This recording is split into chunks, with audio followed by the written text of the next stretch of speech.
My boyfriend's family pretended to be poor to test me, so I pretended to be broke and watched them beg. I'd been dating Adrian for 8 months when he finally invited me to meet his family at their house for Sunday dinner. He seemed nervous during the drive, which I found sweet considering how confident he usually was.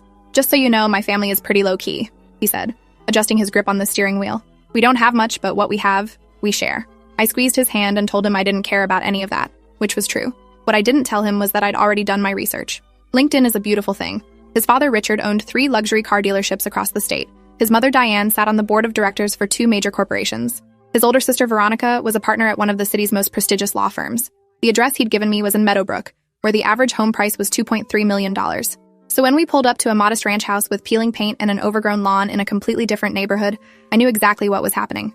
They were testing me. Adrian parked in the driveway next to a beat-up sedan that had seen better days, and I noticed the garage door was closed, probably hiding whatever luxury vehicles they actually drove. "This is it," he said, and I could hear the nervousness in his voice.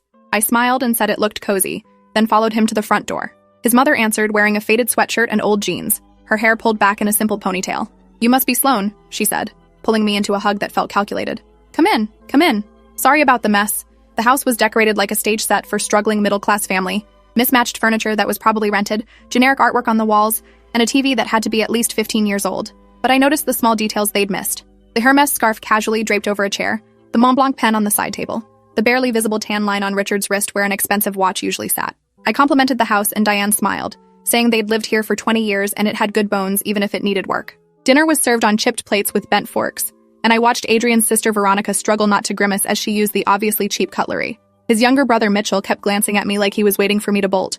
Richard asked what I did for work, and I told him I was between jobs at the moment, which wasn't technically a lie since I'd recently sold my marketing firm for 8 figures and was taking time off. "Tough economy," Richard said sympathetically. "What field were you in?" I kept it vague and said digital marketing, doing some freelance work here and there. Diane jumped in asking if I'd gone to college, and I said I'd done a couple years but had to drop out due to financial issues, which was completely false, but I wanted to see where this was going.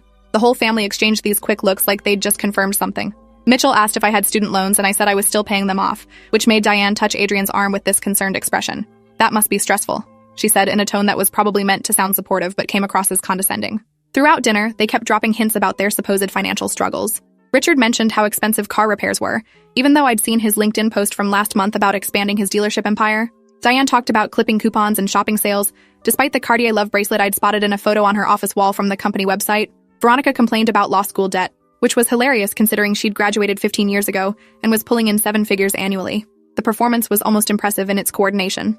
After dinner, Adrian excused himself to help his mom in the kitchen, and Richard suggested I join him on the back porch for some air. I followed him outside to a deck that